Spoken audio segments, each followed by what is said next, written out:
with that, I am absolutely thrilled to be hosting this interactive and upbeat discussion today with MC Katie Christianson of SheRecovers and our beloved SheRecovers friends and stigma-smashing entrepreneurs, Elora and Emily, who will both share how recovery and a deep desire to support like-hearted women helped to change the trajectory of their lives and spark their businesses. Together, they will explore how the recovery patchworks continue to inform not only how they live their lives, but the impact that they make as businesswomen and entrepreneurs igniting change for good. So with that, I'm going to pass the mic over to the beautiful Katie to get started. Thank you, Lisa, and welcome, welcome. I'd like to start with a couple of brief acknowledgements first. Happy Hanukkah to those of you with us who to celebrate Hanukkah. Also, I want to acknowledge my preferred pronouns are she and her, and that I'm speaking to you from Santa Fe, New Mexico, where in the state of New Mexico, there are 29 federally recognized tribes and pueblos and countless that have gone by the wayside.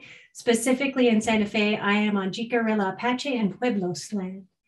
I want to thank our fantastic and capable team of marketers, social media warriors, and amazing tech gurus who make all of this happen. And I want to welcome all of you.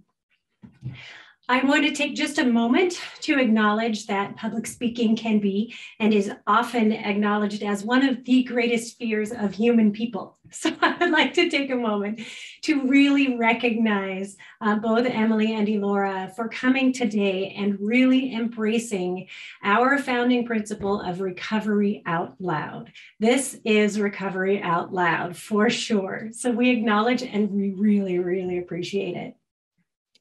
I also want to acknowledge that Lisa will be joining us as a panelist today as a woman in recovery who is also an entrepreneur.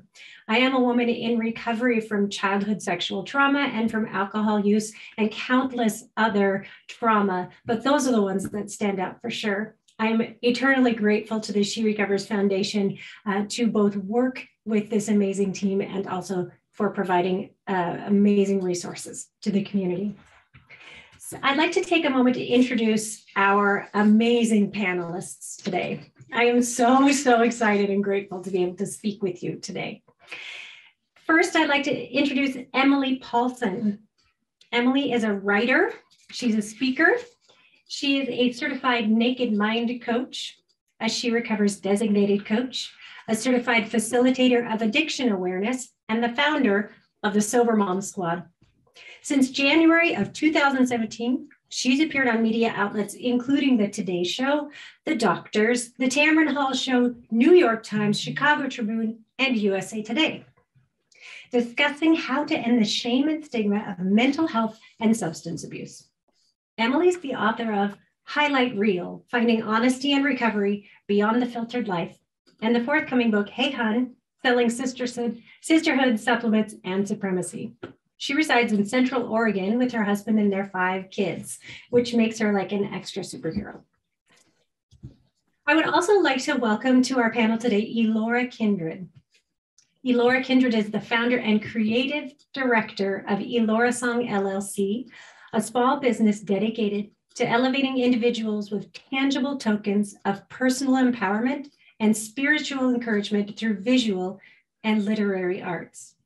As a self-published author, poet, and budding entrepreneur, her joyous journey is rooted and expanding as solace to others, both individually and institutionally. One such institution of growth is the SheRecovers Foundation. Elora is ecstatic about smiling upon new horizons of personal achievement and purpose. While her business serves as a SheRecovers friend, she is also a certified professional coach pursuing her professional recovery coach certification and SheRecovers coach designation. She's not only an advocate of recovery, but she is also an active participant. Elora celebrated 14 years of sobriety in May 2021, congratulations, and is a U.S. Navy veteran victorious in military sexual trauma. Without a doubt, she acknowledges her greenhouses of grace are grand and come without ceilings. For this, she is grateful. I would also like to make a very brief introduction of a person that most of you already know as a fixture in the SheRecovers Foundation community, and that is our own Vasilisa Wall. We are so thrilled to have her participating as a panelist today.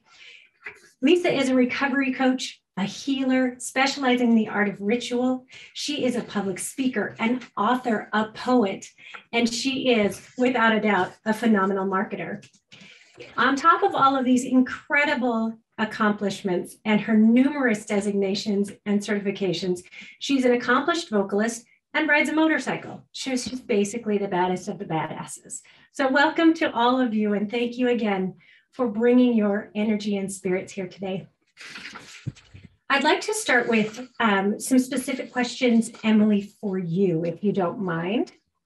And I wonder if you could start first with just a basic overview of sort of your how did you get started story, and how did recovery inform your starting this business? Oh, right off the bat. Well, I would say that recovery has given me everything. It has given me my life back, and it has really led to every next step that I didn't know I was going to take. A big part of my recovery was writing, and that's what led to me writing a book, which led to me wanting to learn more about recovery, which led to me wanting to work with women in recovery, which is how I found SheRecovers. And one thing has just kind of led to another this whole time.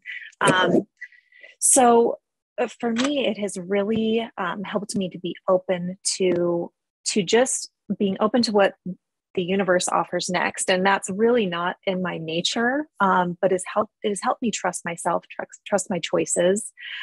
So Sober Mom Squad, which is my, really my baby, came out of the pandemic. Truly, I was doing recovery coaching one-on-one with women, mostly moms. And typically the women I was working with were women who kind of identified with my story, maybe caught up in drinking culture, didn't know how to separate momming and drinking, maybe had some rock bottom consequences. And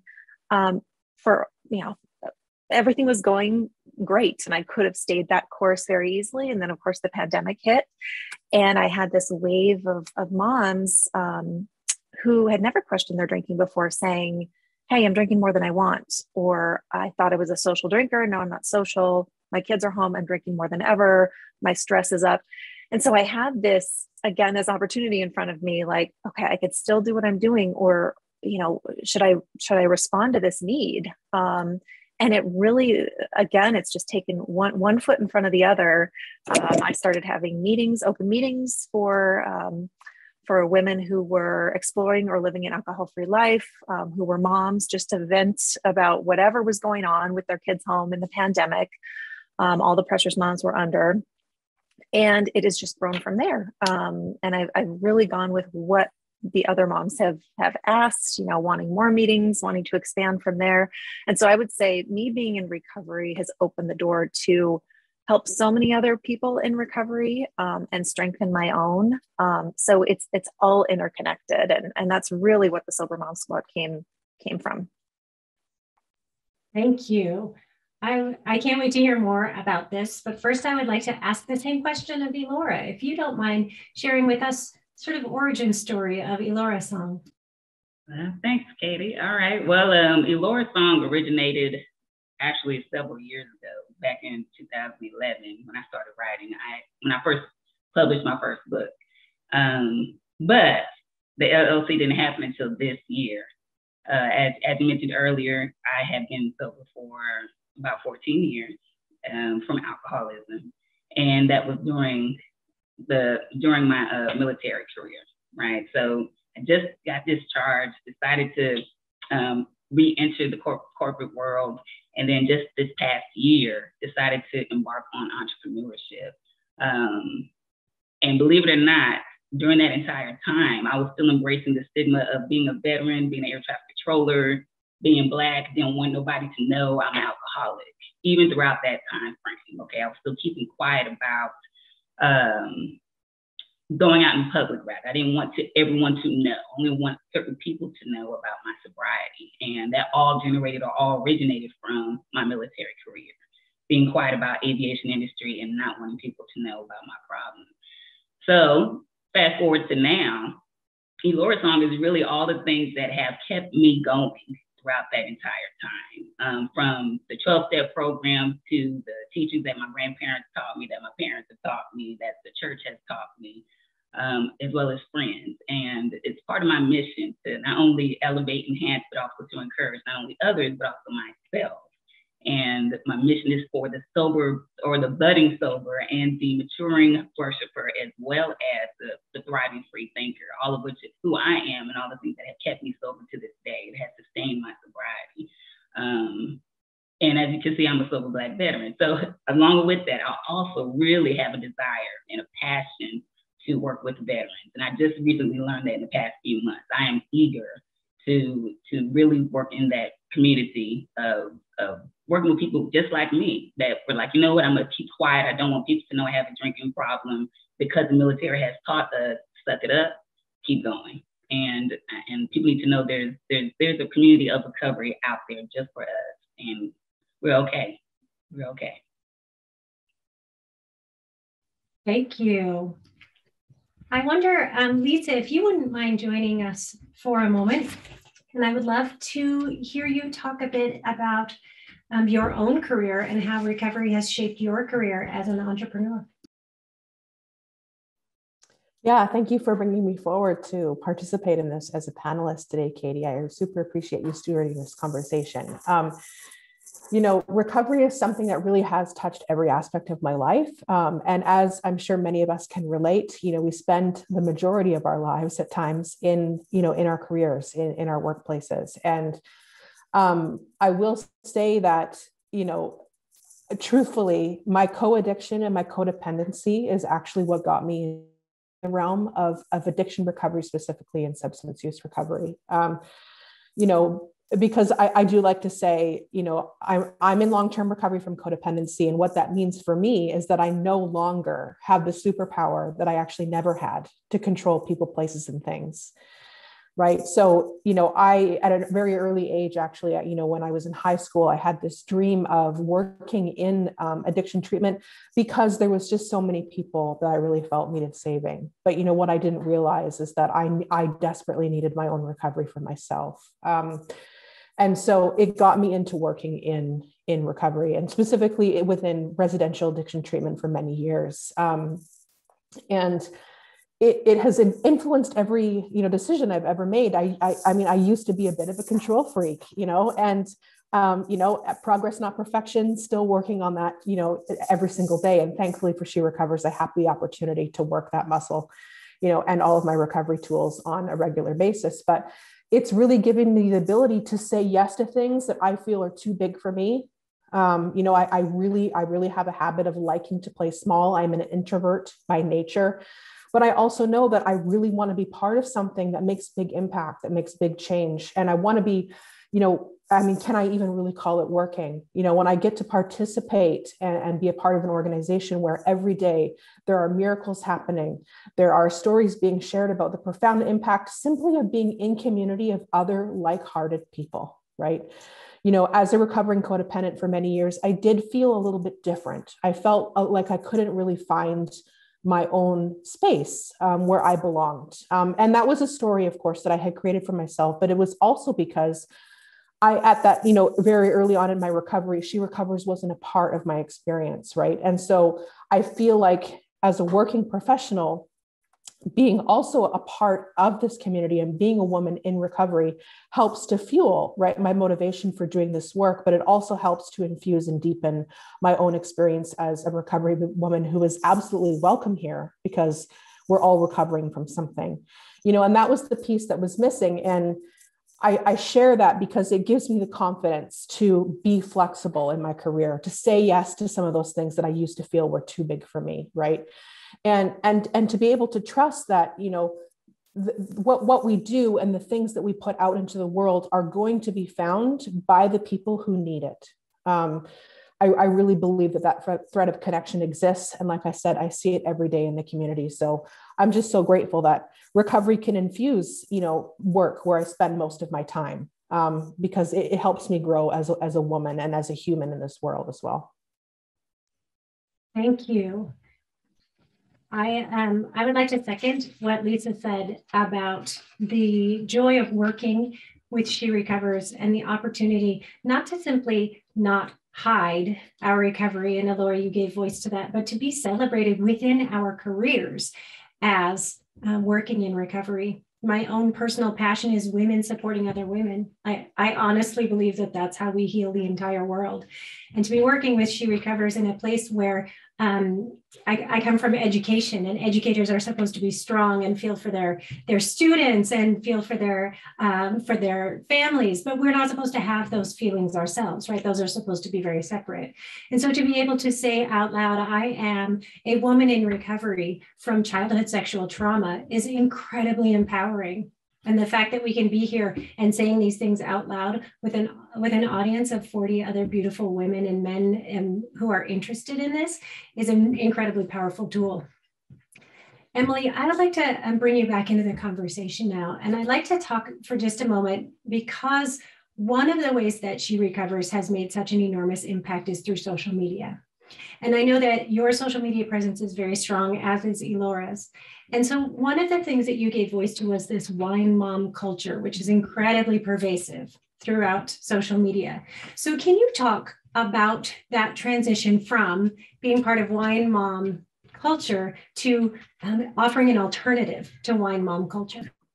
Yeah, for sure. And I think what it comes down to is, having been on both sides, I have such empathy, sympathy. I understand so deeply, especially like when the pandemic hit and the solution that moms are being offered is, here, go have a mimosa in your closet. I understand deeply that feeling that you don't have any other solution. Who's giving you any help? Now moms are expected to teach and work from home and do all the things. And so that deep understanding of, I have been there. I think that's important for me to portray, that I know these things because I've walked in those shoes. And also it's really important for me, I'm a scientist by trade, that's why I went to college. I'm a chemist. Like, I'm very science minded, and factual things for me are key. And so when you're sharing facts, like, this is what alcohol does to your body, this is what,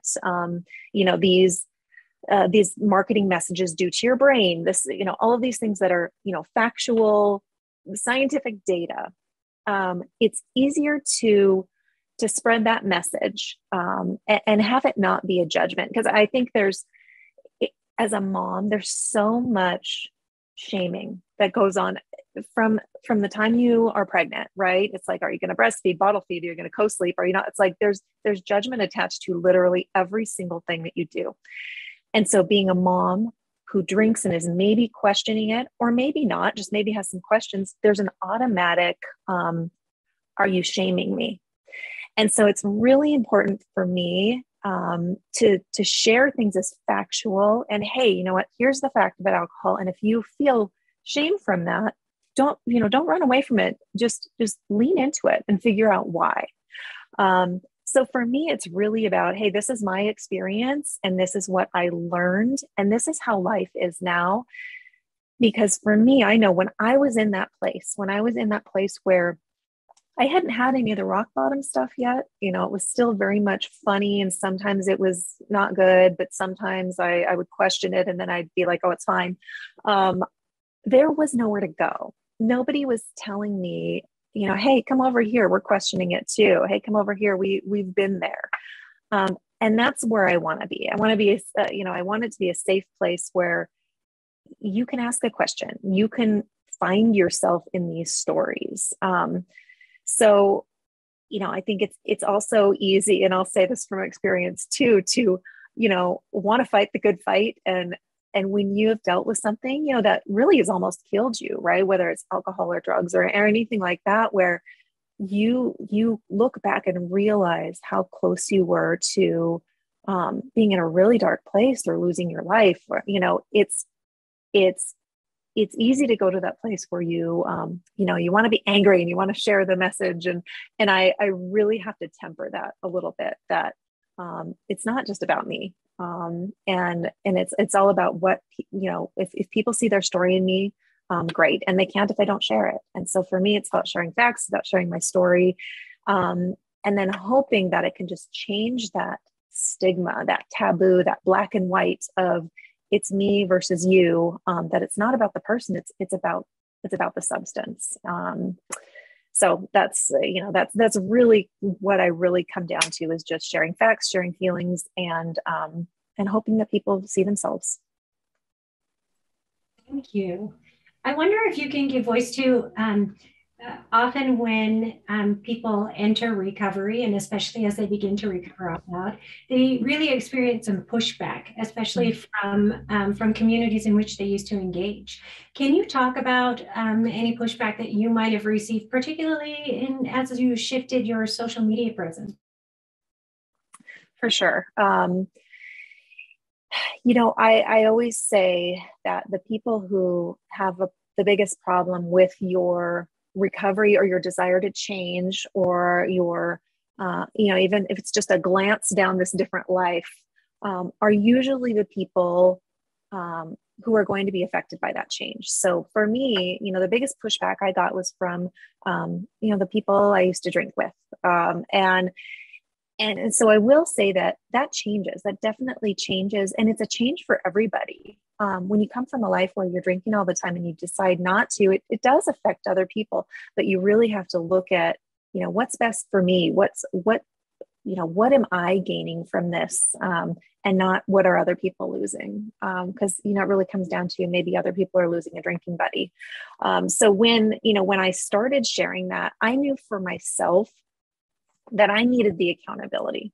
So sharing on social media at first for me wasn't so much like, hey, other people come join me. It was very much like, by the way, I'm not drinking. Everybody now so I will not be drinking with you anymore. For me, it was accountability. And it's different for everybody, but for me, I wanted that. I needed that because I had tried so much on my own, being accountable to no one, telling nobody, trying this, secret, like making rules thing that didn't work for me. And as I started talking about it, and, I got more comfortable sharing it despite any pushback I got. And now I will say 5 years later, after starting to share my journey, the people who maybe weren't as supportive at first some of them are my biggest cheerleaders. So some of that takes time, and ultimately it's, like Lisa was saying earlier, it's like putting the oxygen mask on yourself, that your own recovery has to come first. Really everything else has to come second. Thank you. Elora, I'd like to bring you in on this same sort of conversation. I know that you acknowledged being in the military and coming from a very clear and strict code of silence. And I know that recovering out loud is quite a shift, and it's in opposition to that culture. Can you talk about how you managed that shift and that transformation and transition? Absolutely. For me, when I was getting out of the military, what happened was I faced all the consequences of my drinking after I chose to get sober. So here I was, it was May 29th, 2007. I said, I'm getting sober, but at the same time, 2 months later, they're preparing me to get discharged. I was getting kicked out of the military. So 2 months later, it was over. And within about 2 years after that, guess what? Or within 2 years, I was homeless. So I hit my rock bottom after I decided to get sober. And for me, it was a different transition. My transition was recovery program, period. My sponsor, she was, bless her heart, she's gone today, but she was adamant about, because I was about wanting to get a job. I was like, I need to have purpose. I need to do something with my life. She's like, You're going to focus on your recovery program. You're going to focus on you. You're going to focus on loving yourself. You're going to focus on meeting. You're going to focus on talking to people. Who are you? All these little tiny intricacies that I've been avoiding for years. Okay. I was just about, I'm an air traffic controller. I'm in the Navy. I'm a second class. That's it. And oh yeah, by the way, I'm a Black female, that was it. That was how I defined myself. And today I know that there's so much more because recovery has pointed that out to me. So my transition from military to corporate was all about recovery programs, building a life, getting jobs, starting a job like I was scrubbing toilets in dental offices to start off, and I eventually got to move into mid-level corporate or corporations and then large corporations and got back into the aviation industry. And that's all because of recovery, all because of the things I was taught in sobriety. And so for me, it was like, oh, these are stepping stones. Okay, all the things they've been talking about. Okay, I'm starting to see the results. So that transition was different for me. I didn't have, I guess I want to say it was better for me to actually get to know who I am before I stepped back into working. That's basically it. But from corporate to entrepreneurship, that was it was different. Surprisingly, the people that saw me transition and move into this new thing, I had a magnificent set of supporters. They supported me 100%. And surprisingly, most of them said, oh, we knew this was coming. And I was like, what? What do you mean? They knew it was coming before I did. Because I'd been talking about it, but hadn't been doing anything, okay? And around this time last year, I was not in a good mental space. I was starting to revisit the military sexual trauma with the VA. I was not there. And I had to tell my supervisor at the time, I said, you know what, I have to go for my mental health. And not even a month later, a week later, I was in therapy. And 3 months later came elorasong. So you see where this is going. God is pushing me. There's a gospel song called I Shall Leap Into My Destiny. And that's exactly what this year has been. I have been leaping from one thing to the next, all because God has pushed me to do so. And I know it's all because of recovery, all because of what he's taught me in sobriety and the people that he has surrounded me with today. Thank you. That's magnificent. Lisa, would you mind rejoining the conversation? There's a common thread that's running through all of these answers. There are clearly a couple of them. There are two things that I'd like you to chat about. The first is that I'm hearing that this is absolutely a calling, that even at points where we might have doubted or we might have been uncertain. I heard you say you were called to do bigger things and be bigger. I hear Elora saying she was called to this destiny. And I hear Emily saying that she was called to share with other moms. And so I wonder if you could talk a bit about this. When we first chatted, you said, I asked, how did recovery influence your career? And you said recovery was everything. So I wonder if you can talk about how recovery is woven into your career, not just with She Recovers, but also the way that it shares out from there. Yeah, I absolutely love this. And I got just goosebumps when I heard Elora say, leaping to my destiny. Like my heart skipped a beat, because that's sometimes how it feels. I often don't feel ready, right? In my life and in my business and in my career, I often don't feel ready, but I really relate to everything that's been said as well about supporters and fellow travelers and people who trust in sort of that divine connection, right? Because in my old ways, some days would be, if I was trying to operate from that place of trying to control and predict and make the best possible outcome always happen, I mean, it would be really, really difficult. It would be an uphill battle. It would feel like failure a lot of the time, right?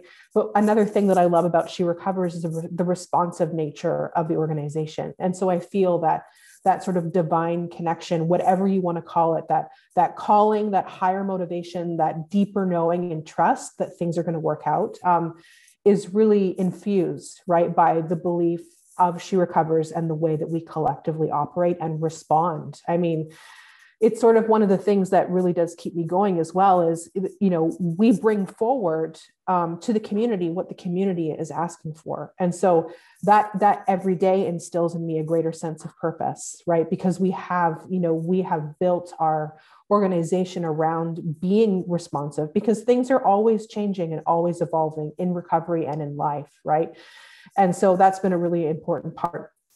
of my own personal path is remaining flexible. And Katie, you might remember this story that I told you at one point when I was facing some challenges in my career. You know, I was coming to realize, like I said, that, you know, my co-addiction had got me into working into addiction treatment, but my recovery is what keeps me here. And I just knew that I wanted to be part of something more. You know, I had done that for a good, 12, 13 years. And I just wanted to be on a different side of things. I wanted to grow, right? I wanted more opportunities to learn. And I felt like I had reached a point where I had learned everything I could kind of in that environment. And for 6 days in a row, I kid you not, I pulled this recovery meditation card about flexibility and trusting the universe.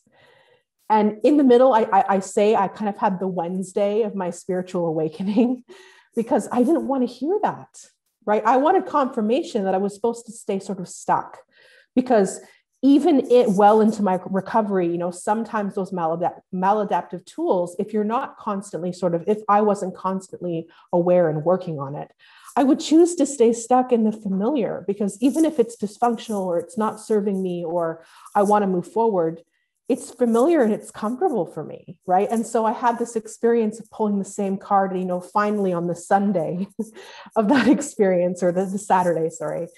I was ready. I was ready to open my heart to that. And it's a lot like, careers are often a lot like relationships, right? It was my working family was the longest, relationship I'd ever had. And so I was leaping right towards my destiny from one really good thing to another really good thing, which is harder, right? For somebody who is used to staying stuck until the landslide is coming down to push me away, right? And that's sort of been, I'm sorry, I'm just being so long-winded because I'm so, so passionate about this, because there's been no greater service to me and to the people that I serve than trusting, right? Than trusting, remaining flexible and remaining open, which are all huge recovery values for me today that I need to continually nurture. Thank you. And I think that you mispronounced eloquent. That's how we say it. Another thing that I keep hearing from all of our panelists today is a lot of conversation about bringing recovery full circle and within your career as well as your life, not separating this is recovery and this is me professionally, right? So rather than choosing a path that kept you, as you say, Lisa, would keep you stuck, or that would reinforce those behaviors that led you to addiction in the first place, that we're having to really open. And Elora, I would like to hear from you a little bit, the difference. I encourage all of you, by the way, who have joined us today, to immediately, as soon as we're done, click over and follow our esteemed panelists on Instagram, because they both have a gorgeous Instagram presence. Elora's in particular, one of the things that I was struck by is the lush, rich softness of your presence and of your products. They're so, they focus on growing things. They focus on greens and plants, and the lines are so fluid. And so for me, visually, that is such a stark turnabout from how I imagine military and corporate life, which is very rigid and structured, right? Like all about the boxes. And you're like, screw the boxes. This is what we're doing right now. So can you talk about two things? One, that embracing that softer part of you and being able to bring all of your whole self to your career, first of all. And second, can you talk a little bit about your brand? Okay, so it's going to be a answer all in one, because the brand and the softness and the stoic, I think that's how you call it, stoic, military and corporate world, right? So here's an example. I'm wearing sober black veteran, right? I'm pulling from my military and corporate world because it's straight to the point. There's no black, there's no gray areas. It's, hey, this is it. I'm a sober black veteran. Any questions? And then we can go from there. That's part of the corporate world and the military side of me. Okay. But as you mentioned about the plush and the greens and the plants, I love plants. So let me tell you why. Early in my recovery, Even though I was raised in the church, I did not have a spiritual connection or relationship with God. And so early on, they was like, well, you need to find something to pray to because you're not going to be mad at God all day. You know, like, well, what is it? So I finally decided to get a plant. Hence the plant, right? Perfect timing. Thank you. So I have a plant and I decided to talk to it and pray to it because I was like, you know what? I'm not ready to talk to God yet. I'm still angry about the military sexual trauma. I'm still angry about the alcoholism. Why do I have this thing that I can't get rid of? I can't see it. You know, why do I have to have an excuse? Blah, blah, blah. So back to the plant. The plant showed me that we develop in darkness. I love tulips. Let me tell you why. Tulips, you can leave them in the dark, go night-night, come back the next day, and there's blooming. There's some sign of blooming. And that really pointed to me. It pointed out to me that, you know what, no matter where we are in life, no matter how crusty I think I am, no matter how jacked up or how the world may see me, next day, next morning, or even when they don't even know, in the midnight hour, I'm still growing. Even when I'm crying my tail off on the curb, when I'm crying my tail off because I think there's no hope in the world, I'm still blooming. That's still a part of my development. And so that's why I wanted to incorporate that into my brand. I love plants. And so Botanical Gardens, shout out to you. I love y'all. That's when I learned to develop my hobby in photography. And I was like, oh, look at that. And I got to zoom in and see the intricate details. And guess what? There's another alignment. God has given us all intricate details. Yes, we're all the same, but guess what? We all have spiritual gifts that we contribute to this recovery thing, right? So that we contribute to life. We all have intricate little things that we give, that we can offer to help that next person. So that's what I want to incorporate into Elorasong. The side, you know, hey, get it together, we got this. And the it's okay, that other side. But I hope that answered your question. But oh my God, I'm very animated. Oh, absolutely perfect. And I could see in Emily's face, it was, I mean, look at her background. It's all green. Look, I've got plants here. I mean, what you're saying is really resonating. And that's such a beautiful way to weave all of those aspects of you together. I really appreciate that.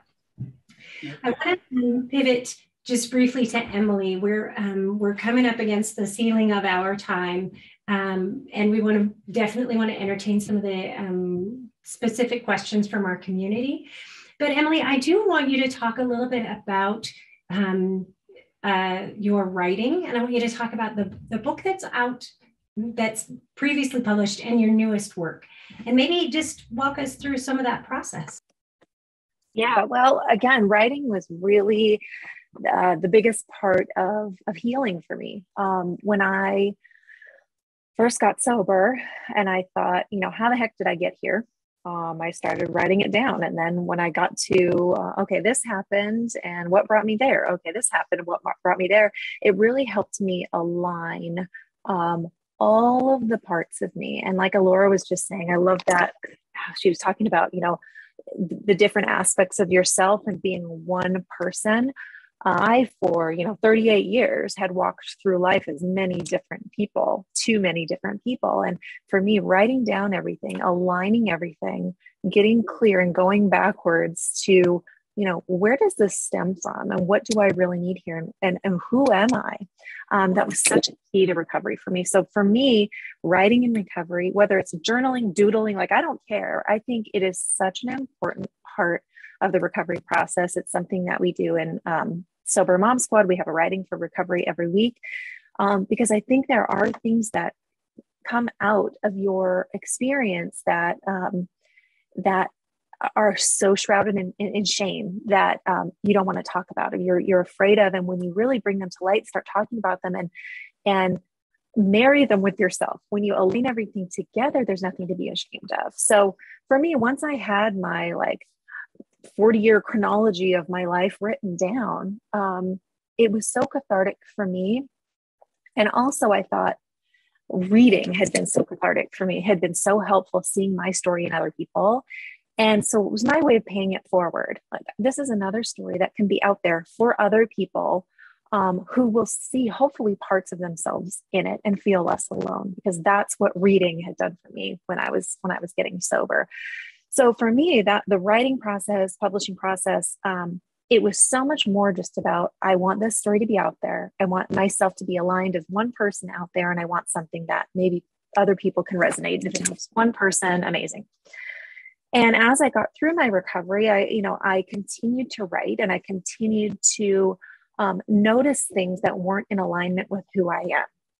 And part of this was, work I had been involved in, organizations that I had been involved in, uncovering parts of myself that, weren't in alignment with what I was doing. And so that's what this next book is about, is about an industry that I was involved in.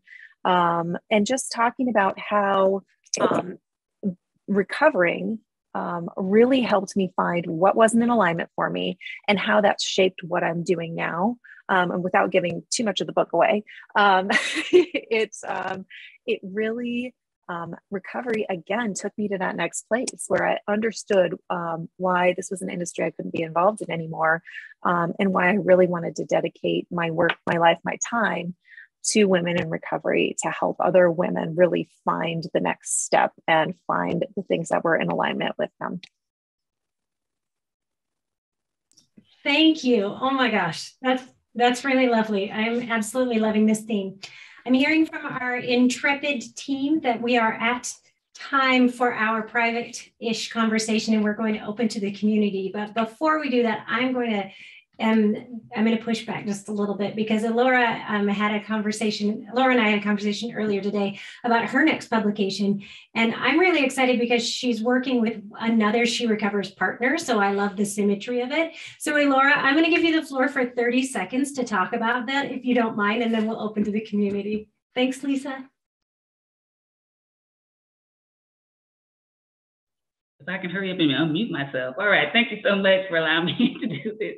Yes, I'm working on a project with the Hazel and Betty Ford Foundation, and it's called Leave No One Behind. And it is a meditation book that is going to be published early spring or summer of next year, which is dedicated to veterans in recovery. It's a meditation book, just like your daily reflections or even your 24 hours.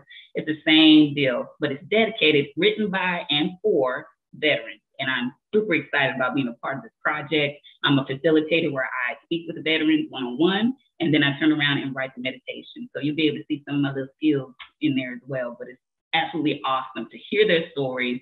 It's enriching, it's refreshing, it's rewarding. And thank you so much for allowing me to say that. Elora, thank you. I am so thrilled and honored and uplifted to see these powerful women together, and I so respect and honor you bringing your whole selves to this conversation today. And I definitely want to take just another second to acknowledge that both Elora and Emily have been generous contributors to the SheRecovers Foundation as friends of the SheRecovers Foundation. And it's another part of their recovering out loud and bringing their entrepreneurship to bear with large ripple effects and supporting you, our community.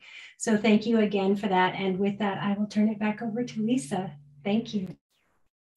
That's so beautiful. Thank you. Because again, the thread of connection, the first question that I received from this conversation was the question about, I'm hearing about the SheRecovers friends, and that Emily and Elora are both SheRecovers friends. And I'd like to actually throw this one back to you, Katie, if you could take the floor.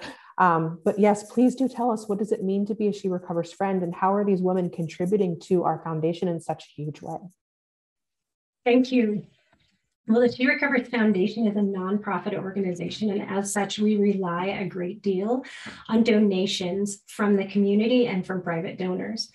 One aspect of our donation program is corporate sponsorship or corporate partnership.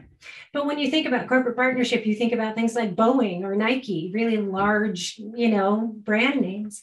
What we really wanted to do with the Friends of the SheRecovers Foundation program is to give our small business and sole entrepreneurs an opportunity to align with the SheRecovers Foundation. The Friends of the She Recovers Foundation make a year-long commitment at a minimum to provide a donation based on sales. So when you go to a website of the Friends of the She Recover Foundation, you might be given a specific code, which indicates that you would like the business to donate a percentage of your sale. You may be given a specific code that that provides a donation based on a sale of an item. The great thing is that all of these programs, all of these businesses that are aligned with the She Recovers Foundation as friends have an opportunity to support one another and to support She Recovers while recovering out loud and while contributing to the recovery of hundreds of thousands of other women. Thank you so much for sharing that piece, because I have to say, as somebody who gets extremely overwhelmed, for lack of a better word, especially during the holidays, when it comes to shopping and gift buying, and also just kind of in daily living, like, once I got into recovery, like I said, it was affecting, every decision and every choice I was making. And so I started to look at some of my shopping habits and my, online behaviors to see how I could make an impact even that way. And so what I'm hearing, that as a consumer, I can go to these businesses like Elora's business and Emily's business and shop for good. And for me personally, like, that just makes everything so much easier. Like, I don't have to overthink anything. I know that there's this collective of, women-focused businesses supporting this foundation and supporting women in recovery all over the world naturally. Just makes that decision easier, right? I can go to the website, I can see what products and services they have to offer, and be gifting, my loved ones things for the holidays, but also for myself. I mean, I don't personally have a problem with shopping addiction or anything. If anything, I struggle with really treating myself. So I love to go on there as well to see, what little goodies can I get for myself to celebrate, my own self-care and my own recovery. So thank you for bringing that forward. Somebody else had asked a question about work-life balance. Do you have any advice for work-life balance for other women in recovery who are thinking about starting their own business? I want to start a recovery-focused business, but I'm not sure if I should be separating my recovery from my work life, or if they truly can coexist alongside each other. So this was asked earlier on. I know some of us have addressed this, but in a nutshell, do you have any advice, either of you, Emily or Elora, about work-life balance? Well, balance. Yeah, that's, I think that's always the constant question. And I think the best advice I ever got, and the biggest thing that's helped me as far as balance goes, is the ability to say no, which sounds counterintuitive when you're like, yes, say yes to this next thing, the next step, the next thing. And really, you can't say yes to things that you really want to do if you don't say no to things. And so it really does come down to, like, what are your priorities? What do you really want to do? And separating recovery and your business, is carrying both of those things going to be so much that you can't carry either? Or do you have to pick? Or do you have to let some things go? Even if it's something really small. I don't volunteer with as many organizations anymore because I do so much with Sober Mom Squad. But because I do that, then I can, again, donate to the She Recovers Foundation. I can support other women with scholarships. I can do all these other things because I say no to some of that other stuff. So the ability to say no, the ability to ask for help, which is really hard for me, relinquishing a little bit of that control, that would be, if you're looking for balance, I think those are some really key takeaways. And also that balance is like everything. It's like a season. And when you are building a business, just know that it is going to be a busy season, and that just, it won't necessarily always be like that. So that's what I've got. Perfect. Thank you. And Elora, anything to add? Yes, I was thinking along the same lines with Emily, exactly. But mine is more about learning how to discern time. My time is precious. I'm learning I'm going to bed late and I'm waking up early, but my time is precious. And just as of last week, let me tell you, I learned a hard lesson.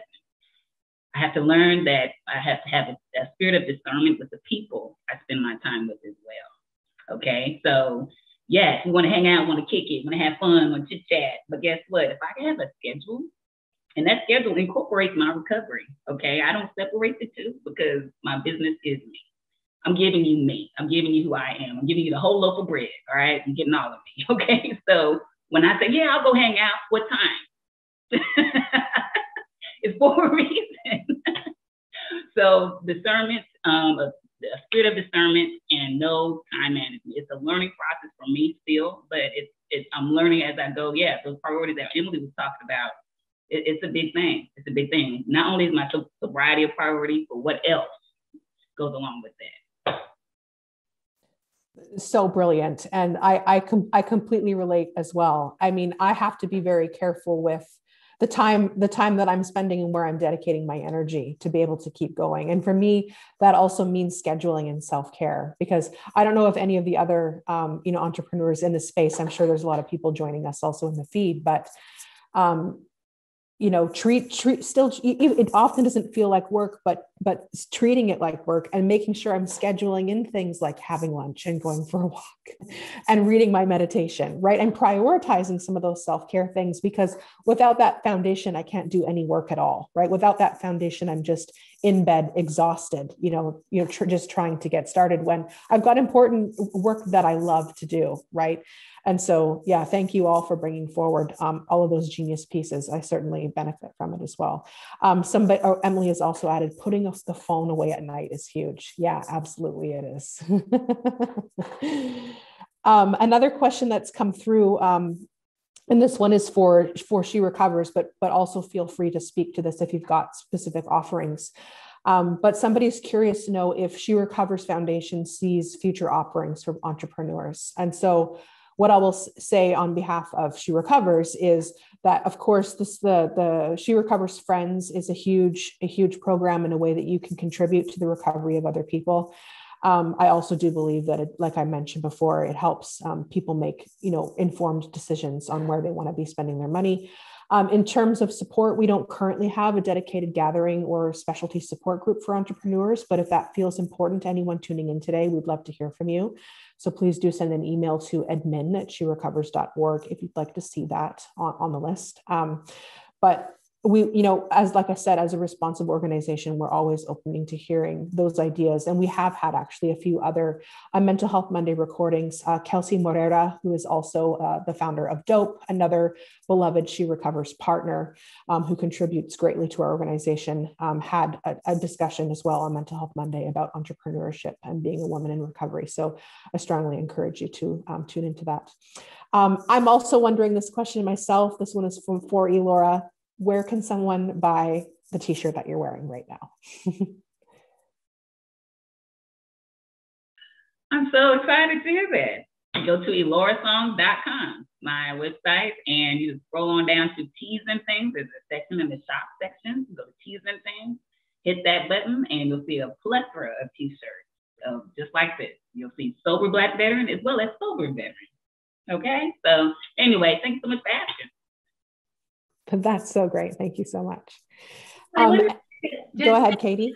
In terms of supporting entrepreneurs in the SheRecovers Foundation, I encourage anyone who is already within the recovery space and working as a coach or interested in working as a coach to check the resources in coach certification and training, and in particular, check out the Yoga Informed Teacher training and other recovery coach training that is supported by SheRecovers. Because as you're shaping your own business, these programs really focus on putting your recovery first and on ways to amplify and recover out loud that do not drain you and do not put you in further jeopardy. That's so incredibly important. Thank you for bringing that forward. Absolutely.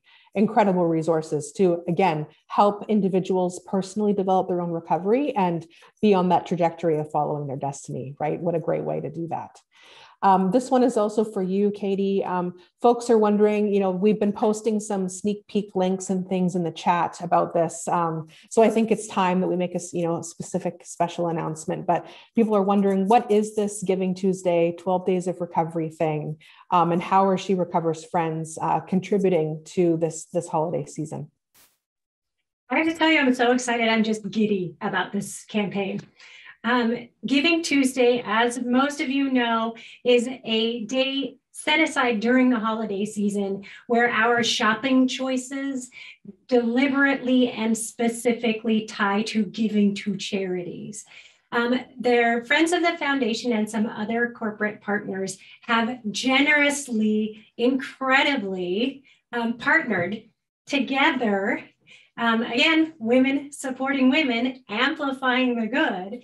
And the 12 days of giving starts tomorrow, and it entails an amazing series of discounts and giveaways valued currently at over $5,000. And that's before any of you in our community even donate a penny. It's incredible. How it works is anyone who donates to SheRecovers Foundation tomorrow and signs up for our newsletter gets a sheet of discount codes to all of the partners in the Giving Tuesday campaign, and it carries on through 12 days of recovery. During those 12 days of recovery, we have an astonishing array of giveaways that you can qualify for by signing up for the newsletter, following SheRecovers on Instagram, and following the partners on Instagram. Y'all, I cannot tell you how excited I am about this, and also a little bit bummed that I am not actually qualified for any of the giveaways, but it does definitely inform my shopping choices for the end of the year. That's excellent. And so, yeah, huge thank you as well to Elora and Emily for generously contributing to both of these campaigns. They've both generously offered. I'm not going to tell you what they are because y'all got to donate in order to, unlock that little secret. But incredible discount codes and really, really amazing swag that I also, I'm a little, feeling a little FOMO, but we're just going to trust again that the universe has, some people in mind to receive these generous contributions. So, like Katie said, please do take a moment to make sure that you're following everything, subscribing to everything. And of course, you ignite, you spark the change on Giving Tuesday, but it will carry on as Katie mentioned throughout the month of December. So we're really excited for that. I feel like we're going to make a big impact. And so a deep bow of gratitude to all of our friends and all of our partners who have put this incredible collaborative recovery focused campaign together. Because I really do believe, like I said, it's going to make incredible impact for our community. And so we are at the top of the hour. We have no more questions. So how divinely timed is that? Thank you again, Emily and Elora, for your incredible wisdom, your generosity, and your time today. A really deeply beneficial conversation. A lot of folks are getting a lot out of your courageous vulnerability and your commitment to recovering out loud and infusing recovery in your business. It's so inspiring. And I really look forward to seeing the growth and the impact that you both are going to continue to make in your businesses and as recovering women out loud. I would love to invite everyone also to join us. As you know, we do this on a weekly basis. We are going to be joined by a good friend of mine and a therapist, Marissa Boyce, who's going to be talking to us next week about mending hearts and healing from addictive and exploitive relationships. And so another courageously vulnerable, very important conversation that's coming up for us next week. So please do join us for that. And also thank you as always to our participants for holding space, for listening and bringing forward your amazing questions. We couldn't do this series without you either. So we're deeply grateful. I hope you all have a beautiful day.